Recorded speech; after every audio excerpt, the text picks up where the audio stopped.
Hello guys and welcome back to my YouTube channel medical Papa ji में। दोस्तों आज का हमारा टॉपिक है कफ रिलीफ, यानी कि जिसके अंदर कफ रह जाता है उसका रिलीफ करने के लिए सबसे इंडिया का सबसे अच्छा मेडिसिन मेरे नज़र में है एक्रोसिल प्लस, जो कि ग्लेनमार्क कंपनी का है।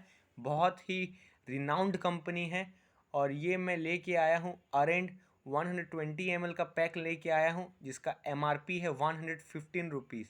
115 रुपये इसका MRP है और ये है कफ रिलीफ, यानी कि सूखा जो कफ होता है वो नहीं, जो नॉर्मली जो कफ निकलता है वो कफ। कई एक तो ड्राई कफ होता है, एक तो नॉर्मल कफ होता है। ये काम आता है नॉर्मल कफ रिलीफ में, ये काम आता है। अब इसका जानेंगे, इसका कुछ अच्छा इसका ट्रीटमेंट जानेंगे। सबसे मेन चीज़, सबसे आसानी की ये कफ रिलीफ में क्या होता है। और फिर ये म्यूकनेस इन नोज, यानी कि नोज जम जाने में भी ये काम आता है। और ये विंड पाइप एंड लंग्स को ईजियर करता है कफ आउट करने के। विंड पाइप यानी कि हमारा जो गले का नाल होता है, और लंग्स से ये ईजीली कफ निकालने में और हमको रिलीफ करने में ये बहुत ही ज़्यादा कारगर साबित होता है।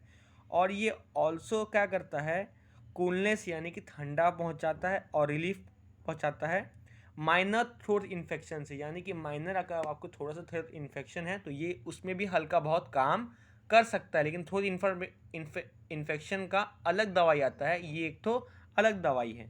अब जानेंगे हम इसके साइड इफ़ेक्ट के बारे में, जानेंगे फिर जानेंगे इसके डोजेस के बारे में। अब साइड इफ़ेक्ट, नोज़िया आता है, कभी कभी उल्टी उल्टी टाइप का लगता है। इंडाइजेशन होता है, इंडाइजेशन यानी कि खाना नहीं पचता है।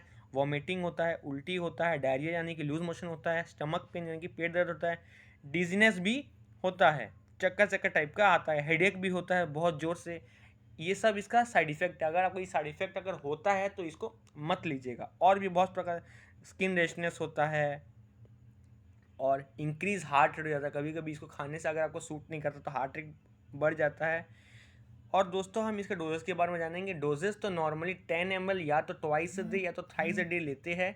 लेकिन आपको ये बिना मेडिकल प्रेस्क्रिप्शन का आपको ये परचेज तक करने का, मेडिकल जो ड्रग्स जो इंस्पेक्टर जो रूल्स बनाए जाते हैं उनके हिसाब से आप इनको नॉर्मली आप परचेज़ नहीं कर सकते हो। लेकिन आप अपने हिसाब से डोजेस तो मैं आपको कुछ नहीं बोल सकता, लेने के लिए कभी भी सजेस्ट नहीं कर सकता हूँ। लेकिन आप जब भी लें इसे डॉक्टर के कंसल्ट में लें। और doctor mainly 10 ml twice a day देते हैं या तो 10 ml थ्राइस ए डे देते हैं, आपके हिसाब से देख के। कई कई जन को तो ब्राइस से भी डी भी देते हैं, यानी कि दिन में 4 बार भी दिया था, मैं अपने आंखों से देखा हूँ। दोस्तों आज के वीडियो में यही था एक्रोसिल प्लस कफ रिलीफ के बारे में। उम्मीद करता हूँ आपको ये वीडियो अच्छा लगेगा। मिलते हैं अगले टॉपिक पे अगले वीडियो के साथ।